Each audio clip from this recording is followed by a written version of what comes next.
You found the home you really want. The location is right. The layout works. Even the children are excited. But there's one problem. The current home hasn't been sold. So what do? Buy first before someone else takes the unit, or sell first and risk having nowhere to move to? This is where many families get stuck because it sounds like a property question. But it is really a question about money, timing, and how much uncertainty your family can carry.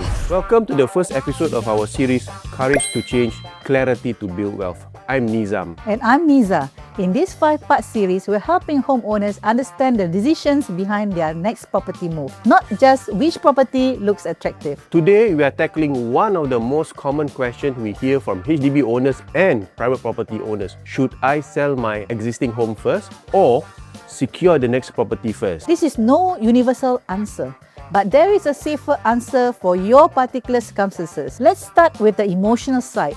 Many owners are afraid to sell first because the moment they accept an offer, the clock starts ticking.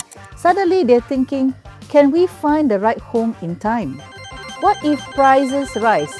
And what if we have to rent temporarily? And where are we going to put up all our furniture? On the other side, buying first feels more comfortable.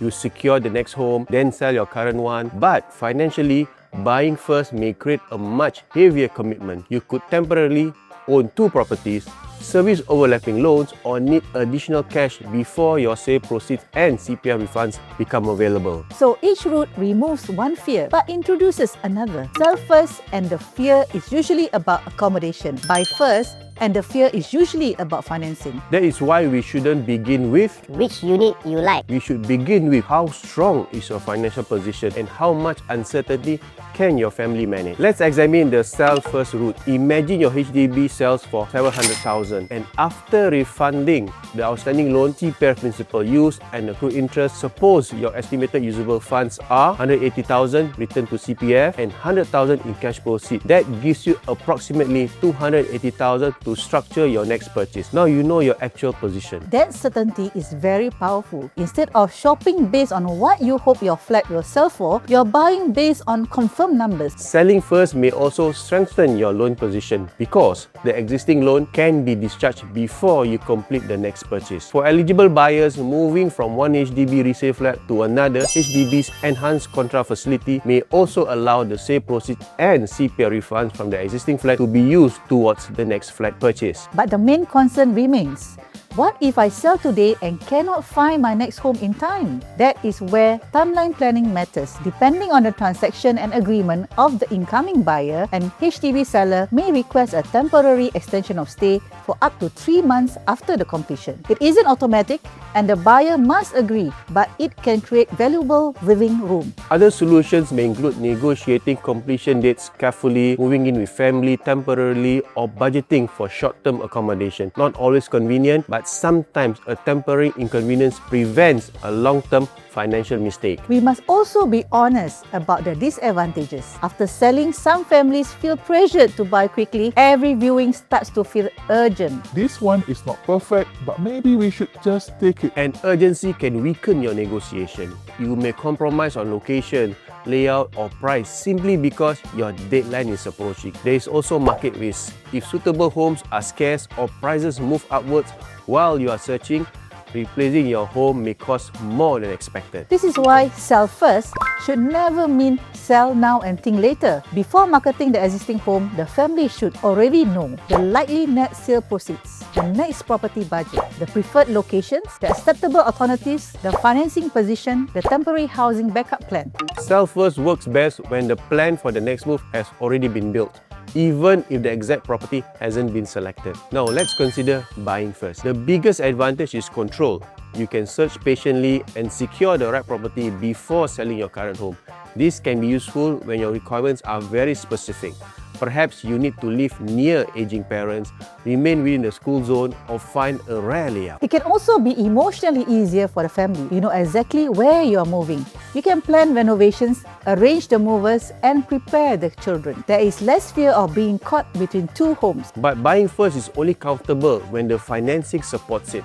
You need to examine the down payment, buyer's stamp duty, any applicable additional buyer's stamp duty, legal and renovation costs, loan eligibility, the possibility of overlapping mortgage payment, whether the new purchase depends on proceeds from the existing home. And this is where some owners make a dangerous assumption. They say, Never mind, my current home should sell for about 900,000. but should sell is not the same as sold. Let's say the next property costs 1.8 million. Even if the family has strong property equity, much of that wealth may still be trapped inside the existing home. The question is not only are we wealthy enough overall, the immediate question is, do we have enough accessible cash and CPF to complete this purchase before the existing home is sold?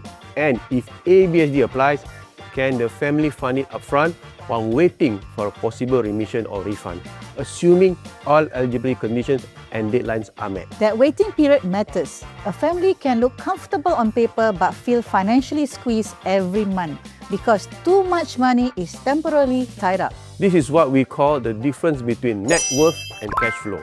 The property may make sense long term, but the transaction can still become stressful if the short-term cash flow is weak.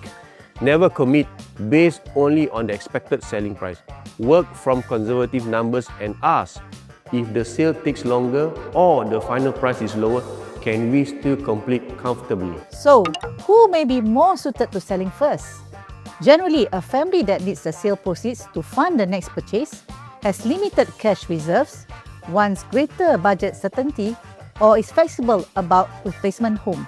Buying first may be considered by a family with strong liquidity, comfortable loan eligibility, sufficient buffers for taxes and overlapping commitments, and very specific about housing needs. But there is another important test. How does your family respond to uncertainty? One spouse may be comfortable taking financial risk, the other may lose sleep once two mortgages are involved. That emotional cost is real. A technically possible plan is not automatically a suitable plan. The right plan must work mathematically and still allow the family to sleep at night. Before deciding, answer these 5 questions. Number 1. What are your confirmed net sale proceeds after the loan and CPF refund? Number 2. Can you complete the next purchase without relying on optimistic selling price? Number 3. What taxes, loan restrictions and upfront payments may apply? Number 4, if you sell first, what is your accommodation backup plan? Number 5, if you buy first, how long can your family comfortably carry both properties? If any answer is unclear, you are not ready to commit yet. That doesn't mean you cannot move. It simply means you need clarity before courage. The right sequence is not the one that looks most impressive. It's the one that protects your family while moving you towards the next stage of life. Because a good property move is not just about buying the right home. It is about buying it in the right order, with the right numbers and the right exit plan. In episode 2, we compare BTO versus resale, including the costs many buyers don't notice at the beginning. We'll see you in the next episode. episode.